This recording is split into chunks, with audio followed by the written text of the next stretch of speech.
ముందు క్లాస్లో మనం గుణింతాలు అంటే ఏంటి, గుణింత రూపం ఎలా ఏర్పడుతుంది, గుణింతాలు ఎలా ఏర్పడతాయని దాని గురించి నేర్చుకున్నాం కదమ్మా. ఈరోజు మనం ఒత్తు థా గుణింతం గురించి నేర్చుకుందాం. ఒత్తు థా గుణింతం ఎలా ఏర్పడుతుంది, దాన్ని ఏ విధంగా పలకాలి అనే దాని గురించి నేర్చుకుందాం. అయితే గుణింతం అనేది ఎలా ఏర్పడుతుందని చెప్పుకున్నాం మనం. అచ్చుల యొక్క గుర్తులు హల్లుల మీదకి వచ్చి చేరినప్పుడు గుణింత రూపం అనేది ఏర్పడుతుంది. అంటే అచ్చుల యొక్క గుర్తులు అంటే ఏంటి, గుణింతపు గుర్తులు. ఆ గుణింతపు గుర్తులు ఏ హల్లు మీదకైతే వచ్చి చేరుతుందో ఆ హల్లు యొక్క గుణింతం అనేది ఏర్పడుతుంది. ఓకేనమ్మా. ఏ గుణింతం అంటే అచ్చుల యొక్క గుర్తులు ఏ గుణింతం మీదకైతే వచ్చి చేరుతాయో ఆ గుణింతం అనేది మనకి ఏర్పడడం జరుగుతుంది. చాలా గుణింతాలు చెప్పుకున్నాం కదమ్మా. ఇప్పుడు మనం ఒత్తు ధా గుణింతం గురించి చెప్పుకుందాం. ఏ గుణింతమ్మా? ఒత్తు ధా గుణింతం గురించి చెప్పుకుందాం. దా యొక్క మొదటి రూపం పొలితో మొదలవుతుంది. దీనికి ఒత్తు ఉంటుంది కాబట్టి నొక్కి గట్టిగా చెప్పవలసి వస్తుంది అన్నమాట. ఒత్తు ధాకి పొలిస్తే ఇద్, ఒత్తు ధాకి పొలిస్తే ఇద్.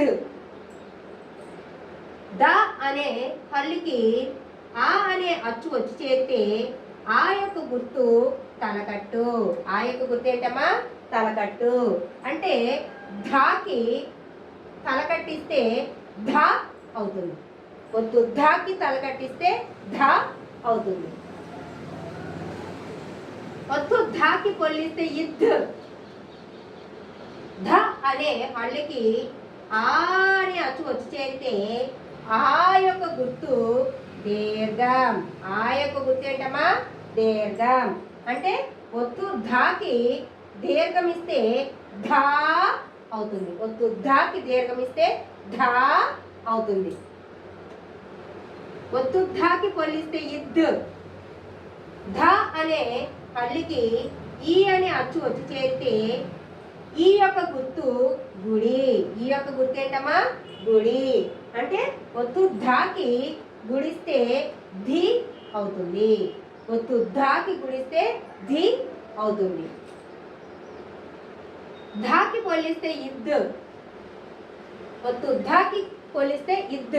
ధ అనే హల్లుకి ఈ అనే అచ్చు వచ్చి చేరితే ఈ యొక్క గుర్తు ఏంటమ్మా? గుడి దీర్ఘం. ఈ యొక్క గుర్తు గుడి దీర్ఘం. ఒత్తు ధాకి గుడి దీర్ఘం ఇస్తే ధీ అవుతుంది. ఒత్తు ధాకి గుడి దీర్ఘం ఇస్తే ధీ అవుతుంది. ఒత్తు ధాకి పొల్లిస్తే ఇద్. ధ అనే హల్లుకి ఊ అనే అచ్చు వచ్చి చేరితే ఊ యొక్క గుర్తు కొమ్ము. ఊ యొక్క గుర్తు ఏంటమ్మా? కొమ్ము. అంటే ఒత్తు ధాకి కొమ్మిస్తే ధు అవుతుంది. ఒత్తు ధాకి కొమ్మిస్తే ధు అవుతుంది. ధాకి పొల్లిస్తే ఇద్. ధ అనే హల్లుకి ఊ అనే అచ్చు వచ్చి చేరితే ఊ యొక్క గుర్తు కొమ్ము దీర్ఘం. ఊ యొక్క గుర్తు ఏంటమ్మా? కొమ్ము దీర్ఘం. అంటే ఒత్తు ధాకి కొమ్ము దీర్ఘం ఇస్తే ధూ అవుతుంది. ఒత్తు ధాకి కొమ్ము దీర్ఘం ఇస్తే ధూ అవుతుంది. ఒత్తు ధాకి పొల్లిస్తే ఇద్. ధ అనే హల్లుకి అరు అనే అచ్చు వచ్చి చేరితే అరు యొక్క గుర్తు రుత్వం. అరు యొక్క గుర్తు ఏంటమ్మా? రుత్వం. అంటే ఒత్తు ధాకి రుత్వం ఇస్తే ధృ అవుతుంది. ఒత్తు ధాకి రుత్వం ఇస్తే ధృ అవుతుంది. ఒత్తు ధాకి పొల్లిస్తే ఇద్.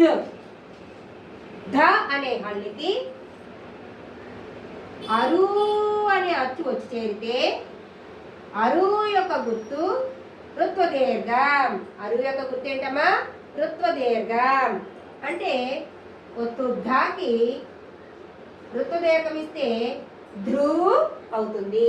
ఒత్తు ధాకి రుత్వ దీర్ఘం ఇస్తే ధృ అవుతుంది. ఒత్తు ధాకి పొల్లిస్తే ఇద్.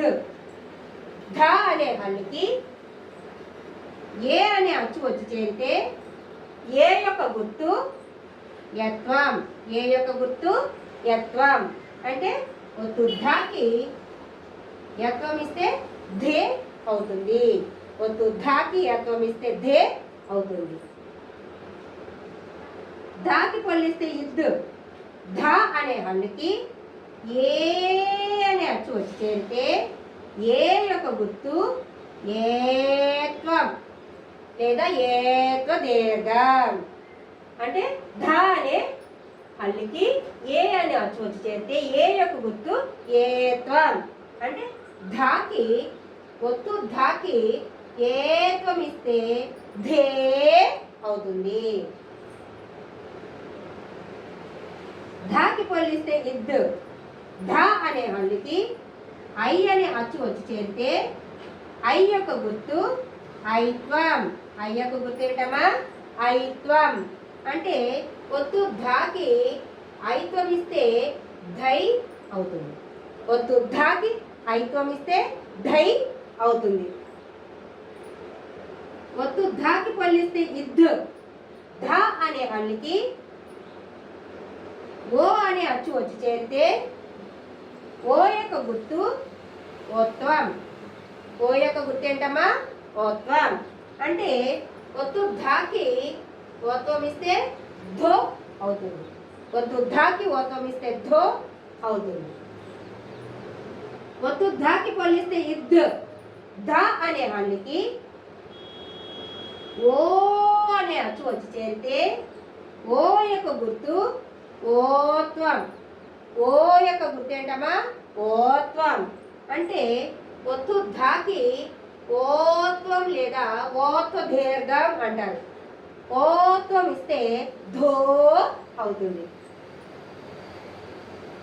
ఒత్తు ధాకి పొల్లిస్తే ఇద్దు.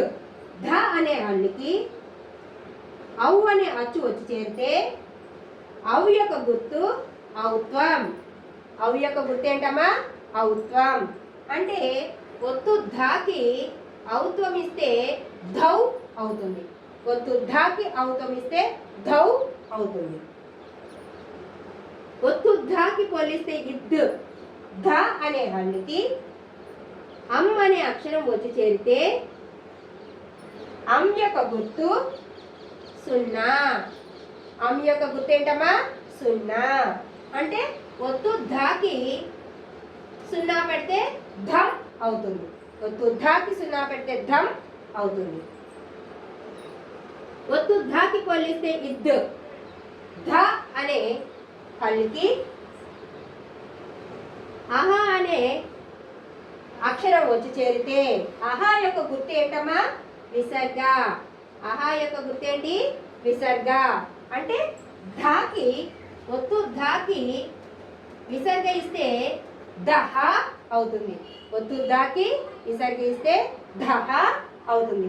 ఈ విధంగా ఒత్తు దా గుణింతం అనేది మనకి ఏర్పడింది. చూడండి, ఒత్తు దా అనే హల్లు మీద గుణింతపు గుర్తులు చేరడం వల్ల ఒత్తు దా గుణింతం అనేది మనకి ఏర్పడడం జరిగింది. ఓకే, ఏ విధంగా పలకాలనేది ఒకసారి చెప్తాను చూడండి అమ్మా. ఒత్తు ధా. ఒత్తు ధాకి దీర్ఘం ఇస్తే ధా. ఒత్తు ధాకి గుడిస్తే ధి. ఒత్తు ధాకి గుడి దీర్ఘం ఇస్తే ధీ. ఒత్తు ధాకి కొమ్మిస్తే ధు. ఒత్తు ధాకి కొమ్ము దీర్ఘం ఇస్తే ధూ. ఒత్తు ధాకి ఋతువం ఇస్తే ధృ. ఒత్తు ధాకి ఋతు దీర్ఘం ఇస్తే ధృ. ఒత్తు ధాకి యాతం ఇస్తే ధే. ఒత్తు ధాకి యాత దీర్ఘం ఇస్తే ధే. ఒత్తు ధాకి ఐత్వం ఇస్తే ధై. ఒత్తు ధాకి ఓత్వం ఇస్తే ధో. ఒత్తు ధాకి ఓత్వ దీర్ఘం ఇస్తే ధో. ఒత్తు ధాకి ఔత్వం ఇస్తే ధౌ. ఒత్తు ధాకి సున్నా పడితే ధమ్. ఒత్తు ధాకి విసర్గ ఇస్తే ధహ. ఈ విధంగా పలకాలమ్మ ఒత్తు దా గుణింతాన్ని.